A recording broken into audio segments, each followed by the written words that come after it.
Le trail running connaît un essor de popularité exponentielle ces dernières années. Pour preuve, il suffit juste de constater le nombre de dossards chaque année pour comprendre l'engouement grandissant suscité par cette discipline. Justement, chacun pratique avec un but qui lui est propre, soit se dépasser pour être finisher, soit performer. Quoi qu'il en soit, et pour ce faire, mieux vaut éviter de venir les mains dans les poches. Ça ne fonctionnerait évidemment pas, comme il est également utopique de penser que se préparer 2 semaines avant l'événement suffirait. Bref, une préparation en bonne et due forme s'impose si tu ne veux pas le regretter le jour J. Pour cela, il y a plusieurs solutions et c'est ce que nous allons détailler aujourd'hui. Salut, c'est Damien de Passion Trail et bienvenue dans cette nouvelle vidéo où on va voir aujourd'hui comment planifier sa préparation en trail running. C'est parti!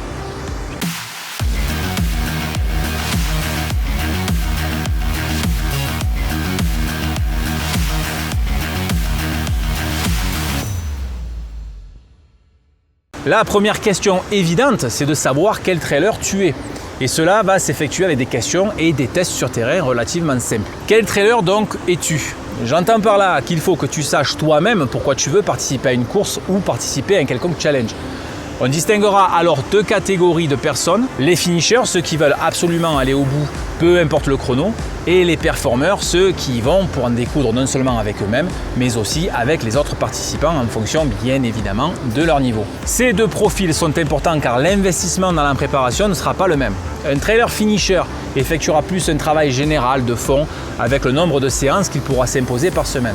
Alors qu'un performeur se préparera de façon plus méthodique, avec généralement plus de temps consacré à l'entraînement hebdomadaire. Ceci lui permettra de travailler différents aspects spécifiques sous forme de cycles hiérarchisés que l'on verra un petit peu plus loin.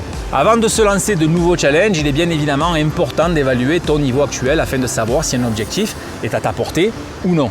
On parle évidemment de challenge, donc cela impliquera automatiquement des efforts et du travail à fournir pour être prêt le jour J et aller jusqu'au bout. Mais il est impératif de rester objectif quant au progrès qu'il sera possible d'effectuer en fonction de ton niveau actuel. Par exemple, il est fortement déconseillé de s'aventurer sur des ultra-trails au bout d'une seule année de pratique. C'est aberrant et totalement contre-productif. Les adaptations physiologiques pouvant supporter de tels efforts sur des longues distances demandent des années d'entraînement. Si tu n'as aucune expérience dans les sports d'endurance, alors il est indispensable de bien assimiler cette notion de progressivité.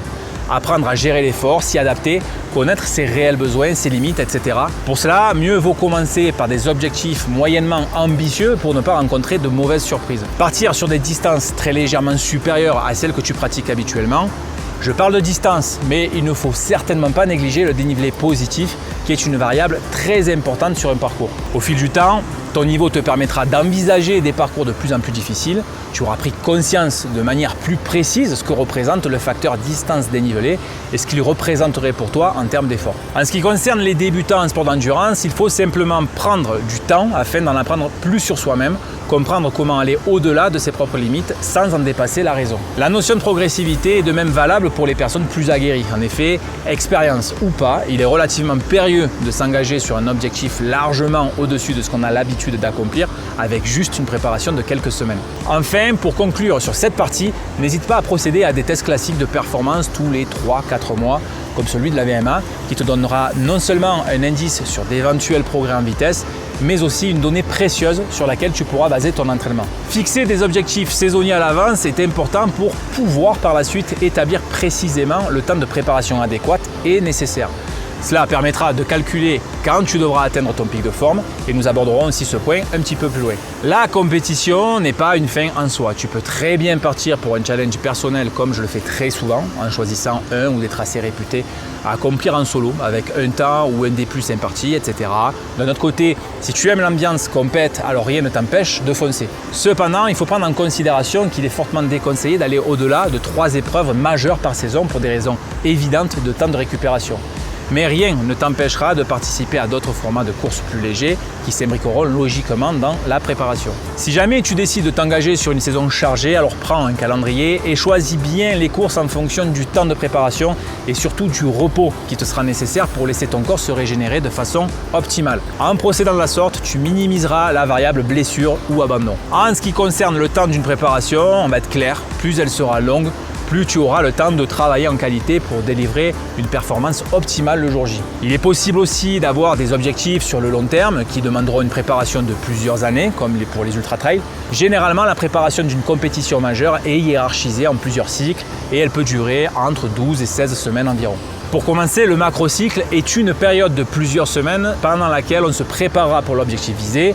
Elle durera généralement entre 12 et 16 semaines et sera découpée en mésocycles. Dans un format standard de préparation, un mésocycle est généralement composé de 4 semaines. Les 3 premières seront celles pendant lesquelles on va chercher à développer une qualité en particulier, comme la vitesse. Et la 4e, quant à elle, servira de régénération dans le but d'assimiler le travail des semaines précédentes et optimiser le phénomène de surcompensation. Le microcycle, qui dure généralement une semaine, sera l'occasion de développer un aspect spécifique de la qualité que l'on souhaite développer en mésocycle. Si l'on reste dans le même exemple que celui cité précédemment, à savoir un mésocycle visant à développer la vitesse, alors on pourrait effectuer un microcycle pour travailler la vitesse sur du plat, puis enchaîner sur le suivant pour travailler la vitesse en côte. Maintenant que nous avons établi un ou des objectifs sur le calendrier avec le temps de préparation imparti, reste à savoir comment organiser son entraînement au fil de la progression. Quelle qualité développer en premier, quel type de séance effectuer. Dans cette partie, lorsque je parlerai d'entraînement, il s'agira uniquement de course à pied et n'inclurai pas volontairement le renforcement musculaire.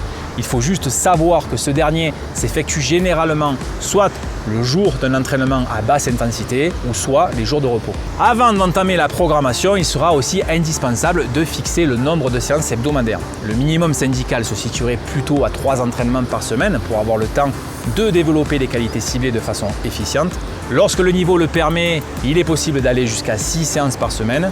Alors je ne dis pas que 2 séances seraient inutiles, mais il serait beaucoup plus difficile de constater des progrès notables. Bien sûr, je suis conscient aussi des impondérables de la vie personnelle et professionnelle, et respecter un entraînement de 3 mois à la séance près est quasiment mission impossible. Il faudra toujours à un moment ou à un autre s'adapter en fonction des imprévus. L'essentiel reste quand même de maintenir une ligne directrice où chaque séance sera prévue à l'avance et aura un objectif bien précis. Il est toujours préférable de repartir sur des bases solides qui seront bien ancrées pour encaisser les prochaines séances à venir. Comme nous l'avions détaillé dans la vidéo sur comment reprendre l'entraînement après une période d'arrêt, mieux vaut consacrer 1 voire 2 semaines d'entraînement progressif à basse intensité pour relancer la machine. C'est après cela que l'on pourra entamer des séances beaucoup plus intenses de type VMA. Généralement, lors du premier cycle, le développement de la vitesse est la première qualité à travailler car elle requiert une intensité importante qu'il sera plus judicieux de privilégier en début de préparation plutôt qu'en fin. En effet, le volume prendra petit à petit sa place lorsqu'il s'agira de cumuler durée et dénivelé, mais cela ne veut pas dire que les séances de vitesse seront totalement abandonnées par la suite. Bien au contraire, le travail à haute intensité est un facteur fondamental au développement de l'endurance, donc il faudra l'inclure de façon méthodique en évitant de trop en faire et en trouvant le juste équilibre entre volume et intensité. Lorsque je parle de vitesse, ce n'est pas que de la vitesse propre dont je parle, elle se combine aussi à la force et l'endurance. Toutes ces qualités peuvent être travaillées en fonction de l'objectif final. Les séances pour le développement de la vitesse sont multiples. On retrouve les classiques VMA courtes ou longues, paramétrables soit en temps, soit en distance parcourue, mais aussi les pyramidales dont j'ai abordé les rudiments dans la vidéo sur les séances de fartlek que tu peux retrouver juste ici. Après avoir développé tes qualités de vitesse, il est temps d'en travailler d'autres avec des mésocycles consacrés au développement de l'endurance dont le volume augmentera au fil des microcycles. Le but est d'habituer progressivement ton corps à des efforts de longue haleine, de cumuler la fatigue dans le simple et unique but de provoquer des adaptations physiologiques nécessaires. Attention, je le répète de nouveau, travailler l'endurance ne veut pas dire que les séances de vitesse seront totalement abandonnées. Bien au contraire, il faudra juste trouver le bon équilibre entre le volume et l'intensité. C'est après avoir étudié ton profil de course que tu pourras connaître les qualités spécifiques que tu devras travailler en endurance. Par exemple, si le parcours présente un faible dénivelé, alors il sera plus judicieux de se focaliser sur la distance cumulée et non le D+. Ce dernier étant négligeable, il te serait possible de travailler davantage la qualité endurance-vitesse. Si par contre tu dois parcourir un dénivelé positif important, alors la tâche se compliquera un peu plus car il faudra travailler non seulement l'endurance en montée, mais aussi celle en descente qui, elle, génère un stress mécanique important. Quoi qu'il en soit, montée ou descente, un minimum de renforcement musculaire est à prévoir en amont dans la planification pour encaisser les volumes d'entraînement de façon optimale. À environ 3 semaines de la course, le volume d'entraînement aura atteint donc son apogée et il sera temps de le baisser progressivement on entrera alors dans une période dite d'affûtage. L'affûtage est la dernière étape de la préparation avant ton épreuve majeure. Il n'y a pas de science exacte quant à sa planification, mais le tout est de respecter une baisse progressive mais néanmoins conséquente du volume d'entraînement, surtout la dernière semaine où l'on se contentera généralement de séances très écourtées tant en footing qu'en vitesse. Cette étape indispensable a pour simple et unique but de permettre à ton corps de se régénérer et atteindre son pic de forme grâce au phénomène de surcompensation que l'on aura développé grâce à toute cette fatigue générée tout au long de la préparation. Et voilà, c'est tout pour cette vidéo. Si ça t'a plu, n'oublie pas un petit pouce bleu, ça fait toujours plaisir.